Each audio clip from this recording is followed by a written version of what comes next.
Hi friends, കൂട്ടുകാർക്കെല്ലാം സുഖമാണല്ലോ. ഇന്നത്തെ നമ്മുടെ വീഡിയോ വളരെ യൂസ്ഫുൾ ആയിട്ടുള്ള 2-3 കിച്ചൺ ടിപ്സാണ്.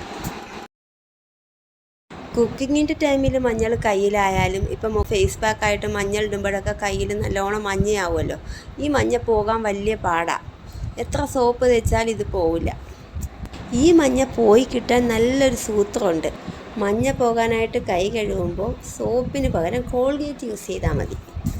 കയ്യിൽ മഞ്ഞ പോകുമെന്ന് മാത്രമല്ല, കൈ നല്ല ഫ്രഷ് ആവുകയും ചെയ്യും.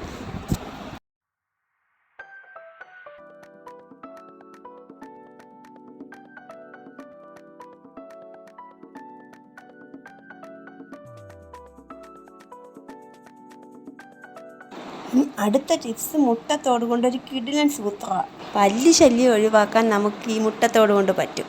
പല്ല് പോകുന്ന ഭാഗങ്ങളിൽ ഈ മുട്ടത്തോടൊന്ന് വിതറിക്കൊടുത്താൽ മതി. പിന്നെ പല്ലിയുടെ ശല്യം ഉണ്ടാകുകയില്ല. ഇനി നമുക്ക് മുട്ടത്തോട് മിക്സിയിലൊന്ന് അടിച്ചെടുക്കാം. എന്തിനാണെന്നല്ലേ, മിക്സിയുടെ ബ്ലേഡിൻ്റെ മൂർച്ച പോവുകയാണെങ്കിൽ മുട്ടത്തോട് ഇട്ടൊന്ന് അടിച്ചെടുക്കുകയാണെങ്കിൽ ഇതിൻ്റെ മൂർച്ച തിരികെ കിട്ടും. ഇനിയിപ്പോൾ ബ്ലേഡിൻ്റെ മൂർച്ച പോയിന്ന് വെച്ചിട്ട് ജാറ് മാറ്റാനോ മിക്സി മാറ്റിയെടുക്കാനോ ഒന്നും ആരും നിൽക്കേണ്ട. ഇത്ര സിമ്പിളായിട്ട് തന്നെ നമുക്ക് ബ്ലേഡിൻ്റെ മൂർച്ച തിരികെ കിട്ടും. ഇനി ഈ മുട്ടത്തോടിൻ്റെ പൊടി കൊണ്ടുകൊണ്ടൊരു സൂത്രം. ഈ പൊടി പച്ചക്കറി കൃഷിക്കൊക്കെ വളമായിട്ട് ഉപയോഗിച്ചാൽ നല്ല കായ്ഫലം ഉണ്ടാവും.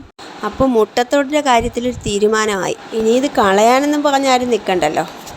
അടുത്ത ടിപ്സ് എന്താണെന്ന് നോക്കാം. പെരുംജീരകം, കുരുമുളക്, മസാലയൊക്കെ പൊടിക്കാൻ എങ്ങനെയാണ് നമ്മൾ ചെയ്യുക? എപ്പോഴും ഒന്നുകിൽ വറുത്തിട്ട് പൊടിക്കും, അല്ലെങ്കിൽ വെയിലത്ത് വെച്ച് ഉണക്കിയിട്ട് പൊടിക്കും. ഇത് രണ്ടും അല്ലാതെ എളുപ്പത്തിൽ ചെയ്യാൻ പറ്റുന്നൊരു ട്രിക്കുണ്ട്. ഉണക്കാനും വറുക്കാനും ഒക്കെ ആണെങ്കിൽ നമുക്ക് ടൈം എടുക്കും. പെട്ടെന്ന് വിചാരിച്ചാൽ എടുത്ത് പൊടിക്കാൻ പറ്റുമോ? ഇല്ല.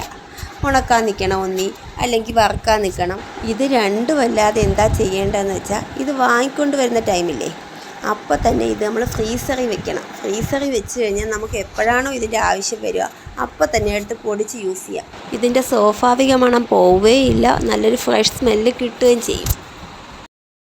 അപ്പോൾ എൻ്റെ ഈ കുഞ്ഞു വീഡിയോ ഇഷ്ടപ്പെട്ട കൂട്ടുകാരെല്ലാം ഒന്ന് ലൈക്ക് ചെയ്ത്, കമൻറ്റ് ചെയ്ത്, സബ്സ്ക്രൈബ് ചെയ്യുമല്ലോ. അടുത്തൊരു യൂസ്ഫുൾ വീഡിയോയുമായി ഉടനെ തന്നെ വരാം.